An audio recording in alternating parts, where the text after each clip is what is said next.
Baik, saya lanjutkan video saya yang sempat terpotong, dan ini saya beri judul kegawat daruratan psikiatri dengan peran serta perawat bagian 2. Oke, baik. Yang sebelumnya kita sudah sampai ke strategi perilaku. Untuk strategi perilaku, oke, saya besarin dulu.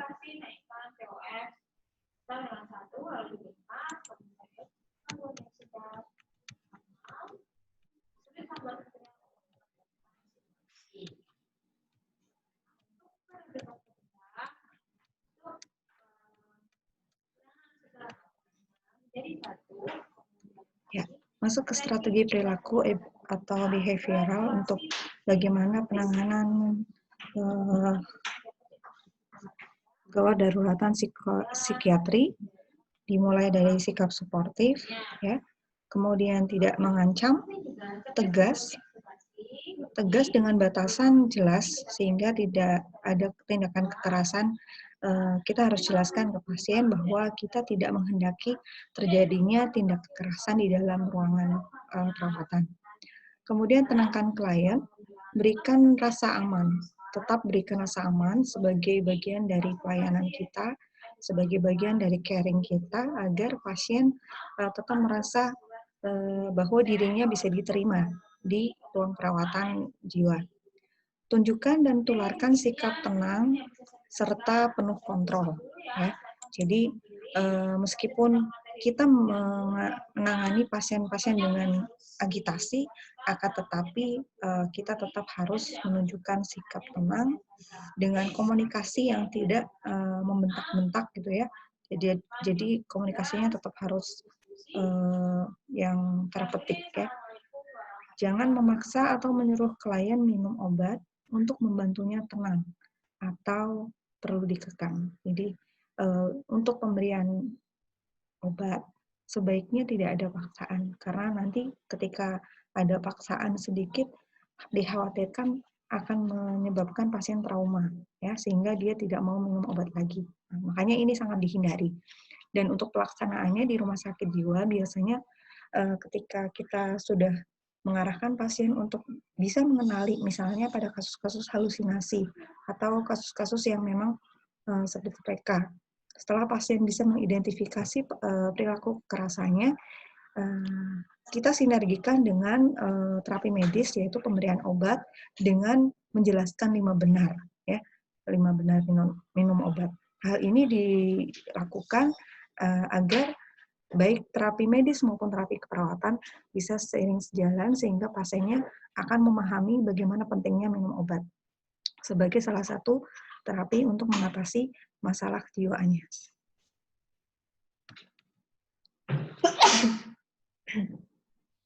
Berikutnya strategi pemeriksaan. Ya. Dalam hal pemeriksaan, kita wajib memperhatikan beberapa hal. Yang pertama, lindungi diri Anda.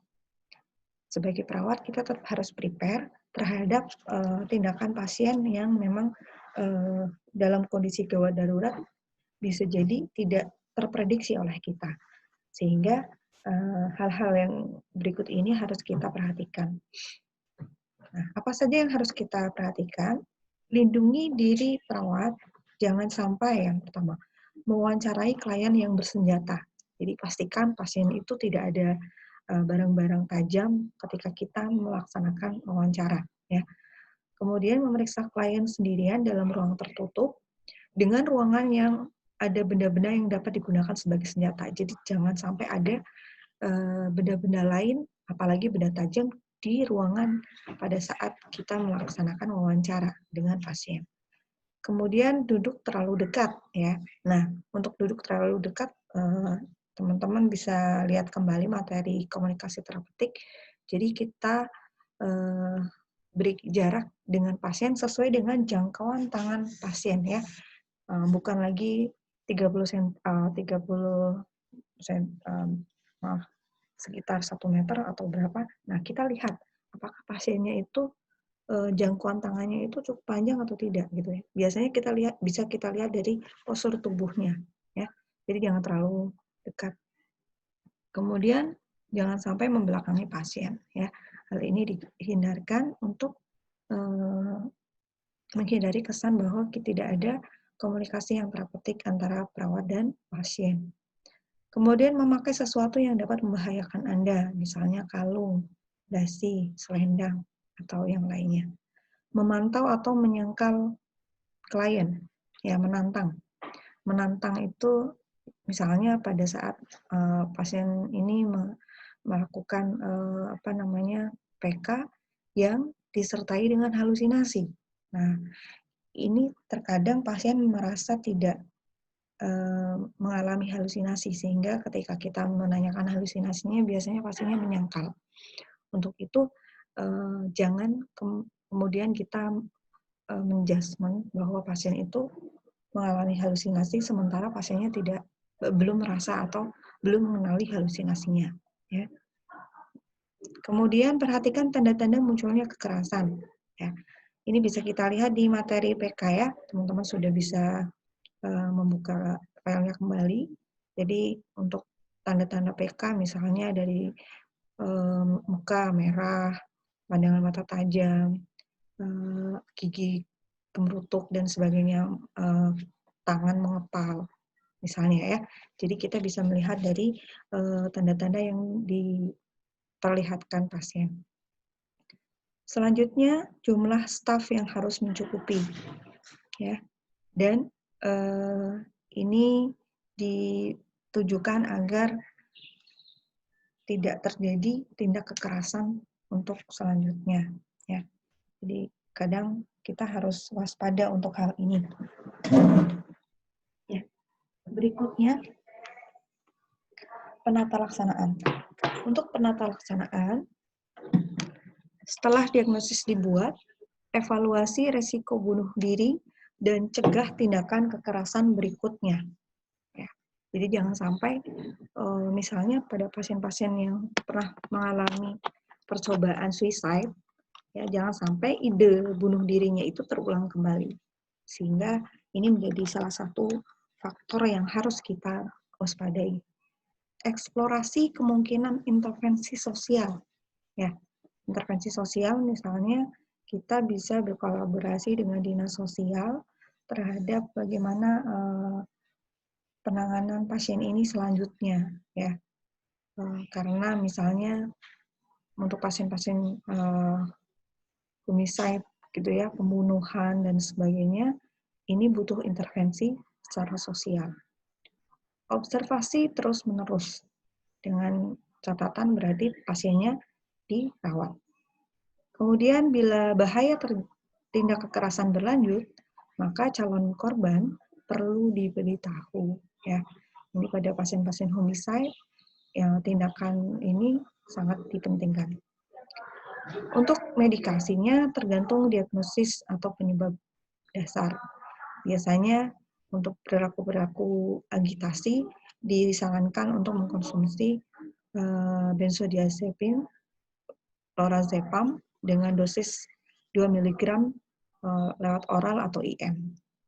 Kemudian low dose hipertensi seperti haloperidol 5-10 mg melalui oral ataupun IM. Antipikal antipsikotik misalnya risperidon, olanzapine, dan dikombinasikan dengan benzodiazepin. Nah, ini indikasi pemberian benzodiazepin biasanya diberikan pada saat diagnosa belum pasti. Kemudian melihat kondisi pasien dengan agitasi karena PTSD, misalnya post traumatic distress, ya, stress disorder pada pasien-pasien korban kekerasan atau korban percobaan pembunuhan. Kemudian agitasi karena gangguan kepribadian, ya, depresi psikotik, agitasi akibat kondisi medik umum atau intoksikasi zat umumnya. Untuk pemberian antipsikotik ditujukan untuk pasien depresi psikotik, skizofrenia, dan maniak. Oke, slide ini sudah selesai. Saya akan lanjut ke materi berikutnya,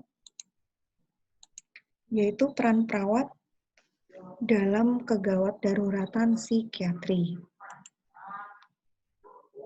Apa saja peran perawat untuk mengatasi kegawat daruratan psikiatri? Yang pertama adalah persiapan. Apa saja yang harus dipersiapkan? Tangani kecemasan klien, ya. Nah, salah satu cara untuk mengatasi kecemasan klien adalah penggunaan komunikasi terapeutik yang tepat, ya. Jadi, kenapa komunikasi terapeutik itu harus kita jadikan senjata untuk mengatasi pasien-pasien dengan kecemasan? Ini salah satunya adalah karena dengan komunikasi biasanya pasiennya akan lebih bisa tertangani, ya. Jadi dihindarkan suara keras, membentak, kemudian apalagi disertai dengan tindakan kekerasan. Ini sangat dihindari, ya. Kemudian lakukan pemeriksaan fisik dan laboratorium. Mempersiapkan inform konsen, puasakan klien minimal 6 jam, hentikan pemberian obat sebelum ECT. Nah, ini biasanya dilakukan sebelum electroconvulsion terapi, ya. Jadi persiapannya meliputi ini. Kemudian jika ada gigi palsu, kontak lens dan sebagainya dilepas, pemakaian pakaian yang longgar dan membantu mengosongkan blast.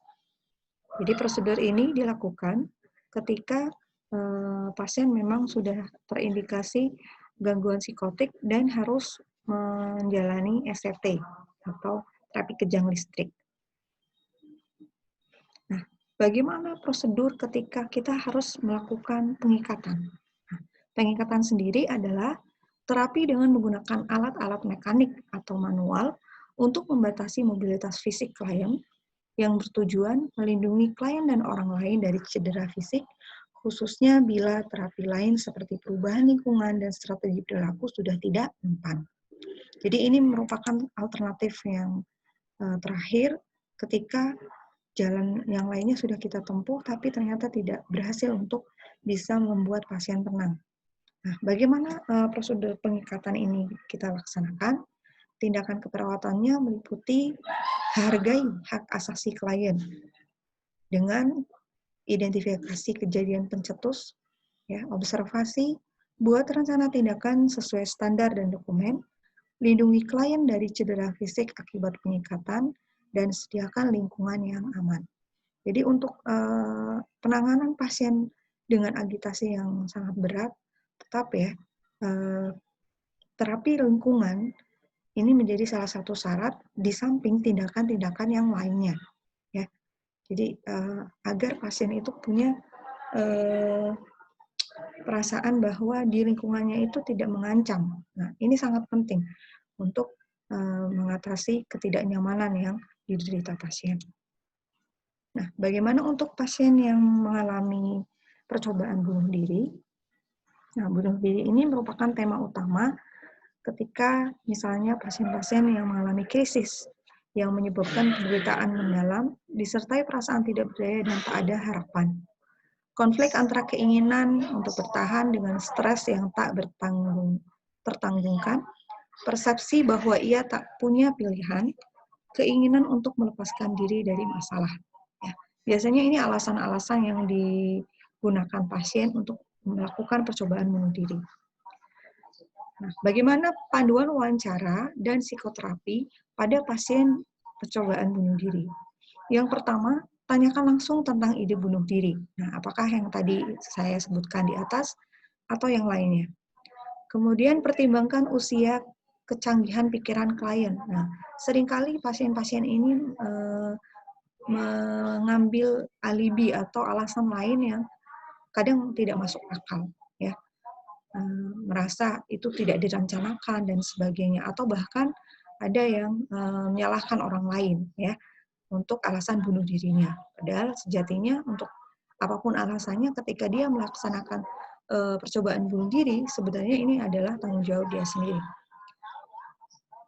Berikutnya selidiki, apakah sudah ada alat atau cara, apakah sudah mengambil langkah-langkah aktif, apakah bisa membayangkan atau memikirkan bahwa kehidupan dapat membaik. Jika tidak, apakah tidak ada harapan lagi? Jika ya, apakah ketakutannya termasuk hal yang rasional? Jika klien tidak kooperatif juga, maka tugas kita adalah mencari data dari orang-orang penting dalam kehidupannya, ya, bisa keluarganya atau siapanya. Kemudian evaluasi dan penata laksanaan pasien bunuh diri. Yang pertama, jangan tinggalkan klien sendirian. Singkirkan benda-benda yang membahayakan. Ya. Kenapa tidak boleh kita tinggalkan sendiri? Karena bisa jadi ide bunuh dirinya itu akan berulang. Ya. Entah itu dengan membenturkan kepalanya ke tembok atau dengan melukai dirinya dengan hal-hal yang lainnya yang ada di ruangan tersebut. Oleh karenanya, jangan pernah tinggalkan klien sendiri. Kemudian yang kedua, evaluasi. Apakah tindakannya direncanakan atau impulsif? Impulsif itu karena dorongan atau stimulus dari luar. Takut realitas ya, letalitas misalnya takut kehilangan sesuatu misalnya ya, kemungkinan dipergoki, reaksi klien ketika diselamatkan, apakah faktor pendorong tindakan itu sudah berubah. Kemudian terapi sesuai diagnosis dasar, bantu untuk atasi krisis, ya, rawat inap bagi mereka yang cenderung dan mempunyai kebiasaan melukai diri sendiri. Ya. Untuk penanganan pasien bunuh diri ini juga pada prinsipnya akan sangat tergantung dari penyebab dan juga kerjasama dengan orang-orang terdekat pasien, terutama keluarga. Karena biasanya mereka itu melakukan ide bunuh diri, ada beberapa yang memang karena hanya ingin mencari perhatian, ya. Jadi mencari perhatian orang-orang di sekitarnya, orang-orang yang dia sayangi, orang-orang yang sebenarnya dekat dengan kehidupannya, sehingga dia melakukan percobaan bunuh diri. Kemudian psikofarmaka bunuh diri. Untuk mengatasi krisis pada pasien bunuh diri, biasanya diresepkan benzodiazepin selama 2 minggu, ya, dengan dosis sesuai dengan penanganan untuk pasien-pasien agitasi. Jangan berikan obat dalam jumlah banyak sekaligus, karena ini menimbulkan efek pada otot ya, dan juga syaraf pasien. Klien harus kontrol dalam beberapa hari untuk memastikan kondisinya apakah memang memungkinkan untuk dirawat di rumah atau memang harus lanjut di perawatan intensif. Kemudian berikan antidepresan, diberikan sebagai bagian dari terapi selanjutnya. Jadi tidak diberikan ketika pasien dinyatakan bisa dirawat di rumah. Selanjutnya kita kenal picunya psikiatrik. Jadi Psychiatric Intensive Care Unit. Pengertian dari unit perawatan Psychiatric Intensive Care Unit ini adalah suatu unit yang memberikan perawatan khusus kepada pasien-pasien psikiatri yang berada dalam kondisi membutuhkan pengawasan ketat. Kondisi pasien yang masuk picu biasanya adalah pasien-pasien dalam kondisi dapat membahayakan diri sendiri, orang lain, dan lingkungan, seperti pada pasien dengan usaha bunuh diri, halusinasi, perilaku kekerasan, pasien dengan penyalahgunaan nafsa, dan waham. Nah, untuk mengatasi pasien-pasien dengan gejala-gejala gangguan jiwa yang tadi saya sebutkan, sebelumnya kita harus mengenal adanya istilah GAF, ya, skala GAF atau General Adaptive Function. GAF ini adalah skala yang digunakan untuk mengukur tingkat kedaruratan pasien dengan rentang skor antara 1 sampai 30 skala. Pada keperawatan kategori pasien dibuat dengan skor RUFA atau Respon Umum Fungsi Adaptif atau GAF. Bagaimana penilaian RUFA ini? Untuk GAF 1 sampai 10 dinyatakan pada pasien dengan bahaya melukai diri sendiri dan orang lain secara persisten dan parah, misalnya kekerasan rekuren atau ketidakmampuan persisten untuk mempertahankan higien pribadi atau minimal atau tindakan bunuh diri yang serius tanpa harapan dan kematian yang jelas. Jadi indikasi skala skor 1 sampai 10 ini adalah dengan kondisi-kondisi ini. Kemudian GAF skala 11 sampai 20 dengan indikasi terdapat bahaya melukai diri sendiri dan orang lain. Misalnya usaha bunuh diri tanpa harapan yang jelas akan kematian, sering melakukan kekerasan, kegembiraan yang berlebihan atau maniak, atau kadang-kadang gagal untuk mempertahankan higien pribadi yang minimal. Misalnya pasiennya sudah tidak bisa melakukan ADL dengan baik, ya. Atau gangguan yang jelas dalam komunikasi. Biasanya sebagian besar inkoheren atau membisu, ya. Jadi pasien-pasien yang kalau ditanya jawabannya tidak konsisten, kemudian kadang disertai blocking atau membisu. Berikutnya, skala GAF dengan skor 21 sampai 30. Ini dinilai dengan catatan perilaku dipengaruhi oleh waham atau halusinasi, atau bisa jadi ada gangguan serius pada komunikasi atau pertimbangan. Misalnya pasien-pasien dengan inkoheren, tindakan tidak jelas, preokupasi pasien bunuh diri, atau ketidakmampuan untuk berfungsi hampir pada semua bidang.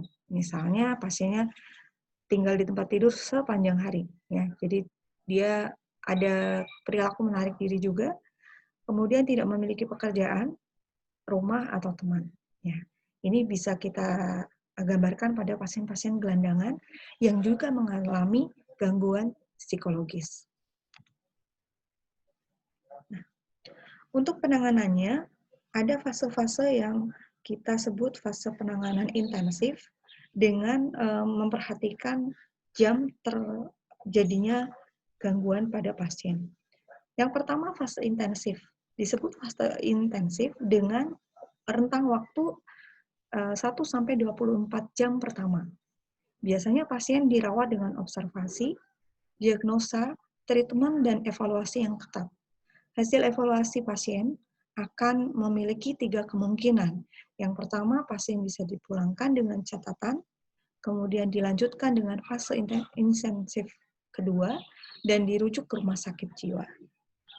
Kemudian pada fase intensif 2, dengan kurun waktu 24 jam pertama sampai 72 jam pertama. Perawatan pasien dengan observasi kurang ketat sampai dengan 72 jam. Hasil evaluasi akan dinyatakan pasien pada fase ini memiliki 4 kemungkinan. Dipulangkan, dipindahkan ke ruang intensif 3, atau kembali ke ruang intensif 1. Fase intensif berikutnya adalah fase intensif 3, dengan kurun waktu 72 jam hingga 10 hari. Biasanya untuk fase ini, pasien ada di kondisi sudah mulai stabil, sehingga observasi menjadi lebih berkurang, dan tindakan-tindakan keperawatan lebih diarahkan kepada tindakan rehabilitasi. Fase ini berlangsung sampai dengan maksimal 10 hari. Nah, ini bagan domain ketika pasien berada di RUFA 1, 2, dan 3.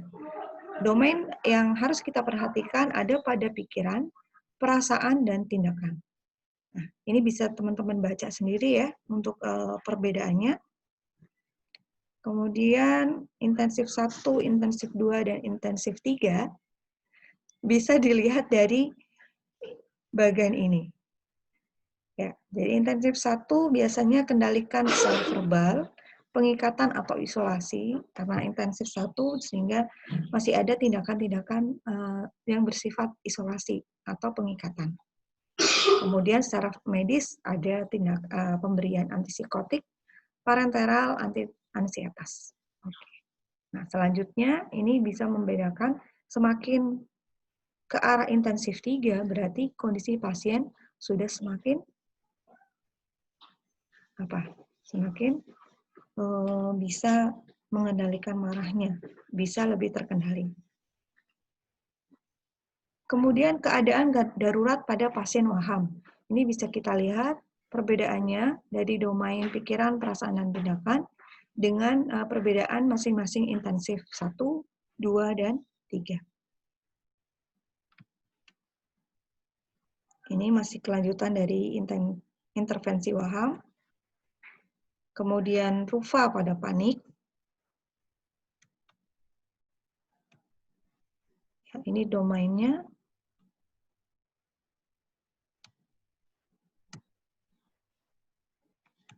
Rufa pada pasien halusinasi.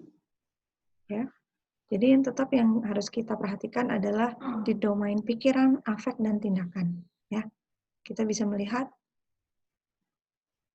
Rufa 1 sampai 10 biasanya afeknya sangat labil, tergantung dari halusinasi. Nanti pengkajian halusinasinya harus benar-benar detail sehingga kita juga bisa menentukan tindakan yang harus kita lakukan pada pasien gawat darurat dengan halusinasi. Ya. Sampai kemudian di Rufa 21 sampai 30 biasanya kondisinya lebih mudah untuk tertangani. Nah, ini intervensi halusinasi intensif 1.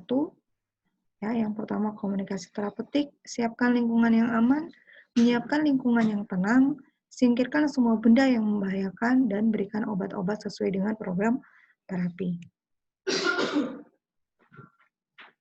Oke. Untuk pemberian intervensi halusinasi intensif 1, tetap disinergikan dengan tindakan keperawatan yang lainnya. Misalnya ketika pasiennya nanti sudah tenang, kita tetap bisa mengajarkan bagaimana pasien untuk menghardik halusinasi dan sebagainya ya. Jadi mulai SP1, 2, dan seterusnya bisa kita kombinkan dengan intervensi halusinasi intensif 1. Kemudian intervensi intensif halusinasi 2, ya, kita lihat sesuai dengan gejala-gejala yang pasien perlihatkan. Intervensi halusinasi 3, jadi ketika intervensi halusinasi intensif 3 ini, biasanya kontak perawat dengan pasien sudah lebih sering. Ya, sebentar tapi sering ya. Siapkan lingkungan yang aman dan tenang, berikan obat sesuai standar, observasi vital sign, libatkan dalam PAK, terutama orientasi realita, untuk stimulasi persepsi dan melatih pasien mengontrol halusinasinya. Berikutnya rupa untuk RBD, rencana bunuh diri. Ini ya. Kemudian yang terakhir ya udah selesai.